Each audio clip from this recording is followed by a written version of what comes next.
All right, guys, we just had our CEO. We asked a lot of cool questions about APEC and got to know APEC a little bit more. Now we have the CAO of APEC Schools, which he is Mr. Mackey, and we're going to be talking more about the progressiveness of APEC Schools. All right. Hi, Sir Mackey. Are you there? Hi, Matteo. How are you? I'm very, very good. I'm very happy to be here with you guys, and not just the viewers, but I'm also learning more and more about APEC, which is very, very interesting. And it's so inspiring that you guys are so progressive, especially in times like this for the youth of the Filipino. So thank you. Anyway, Sir Mackey, my first question to you guys is, to you, sir, is there are so many aspects of APEC's approach to education that are unique and very, very progressive. Can you tell us a little more about what makes APEC's approach very, very effective today? Sure, I'll be happy to do that. First of all, you don't have to call me sir. You can just call me by my nickname. Okay. Is fine. Okay.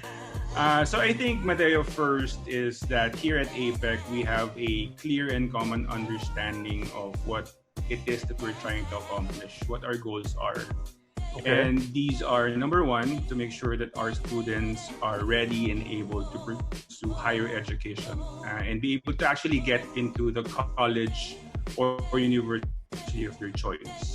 Mm-hmm. Second is to make sure that they are also ready and able to pursue entry-level jobs if that is what they want, or maybe even perhaps doing a combination of both, right?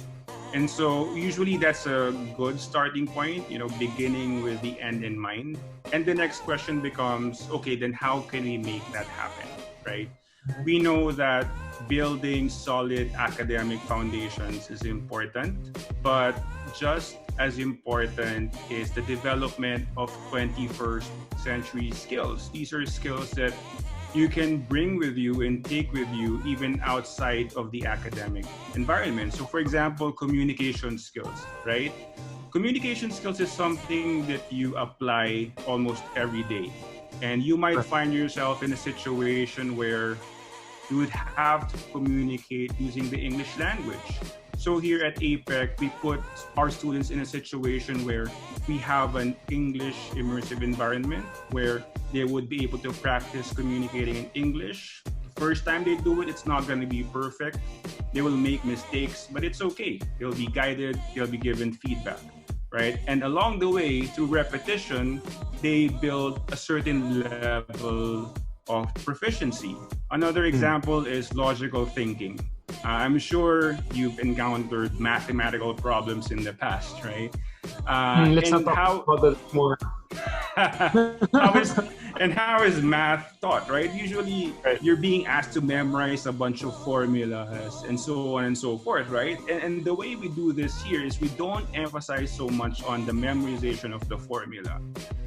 It's more on understanding the logic behind the procedure, understanding the logic behind the formula, because the formula, you can easily forget that in a couple of weeks, right?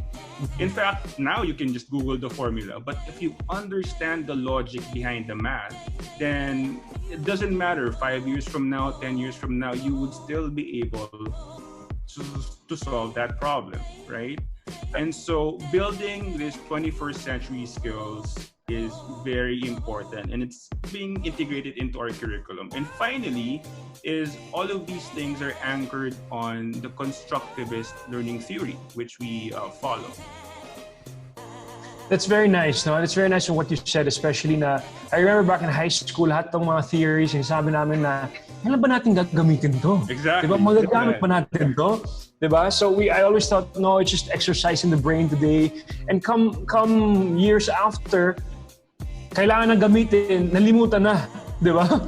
So it's very nice what you're doing. It's really integrating it to what you're really gonna use in the future, for the future. So that's very nice. Sir Mackey, my next question, Mackey, I hear a lot about the, like what you said, the constructivist theory in learning here at APEC Schools, no? Can you help explain what it means on how APEC applies it to their approach? Like you said to me kanina, you briefly said it, but today, how are you doing it with the online courses? Sure, I'll try to simplify it first, and I'll start with the definition of it, right? So, the basic idea behind constructivism is that we humans construct knowledge and we make sense of the world based on our personal experiences, based on experiences that has happened in the past and also at the present. And so, for example, to illustrate this, let's pretend that you and I are trying to learn how to cook adobo. Do you eat adobo, Matteo? Yes, of course. All right, so let's just pretend that we're trying to learn how to cook adobo, right? So we go to this website, we see a bunch of ingredients, and we see the step-by-step process of how to make it, right? And what we do is we go to our kitchens. You prepare your version of the adobo. I prepare my version of the adobo following what's on the website. And the end product is going to be quite different, right? You'll have your own version. I'll have my own version. If there were more learners, maybe when they taste it, they'll say, oh, I want this to be a little bit more sweet or more salty or more sour, right? And so the next time they actually do it, they'll make certain modifications to it. They'll revise it. And then what they'll do is they'll come up with their own version of how to cook adobo. Now, the question is my version better than yours?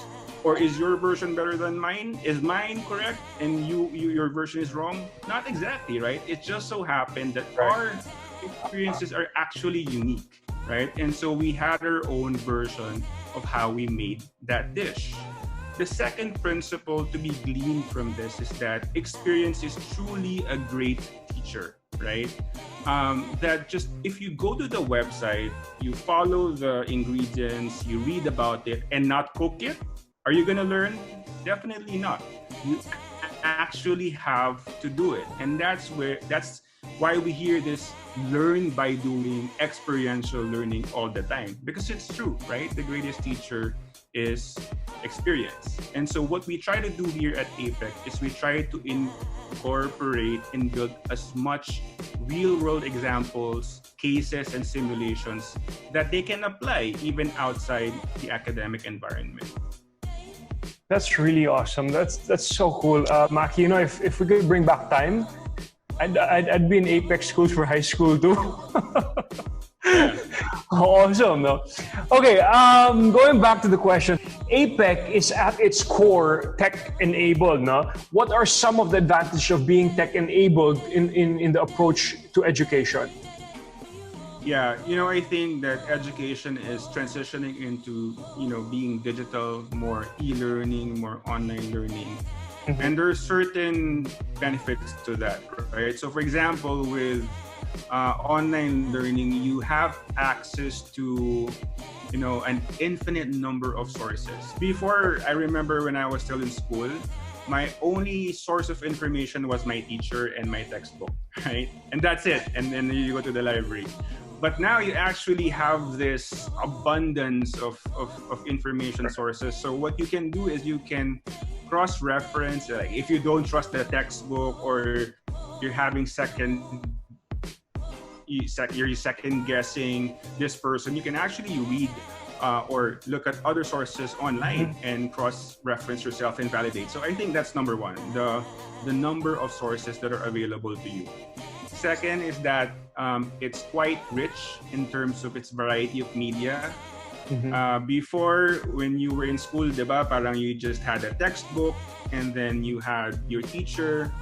But now with digital learning, you can have access to games. You can do interactive games. You can do simulations.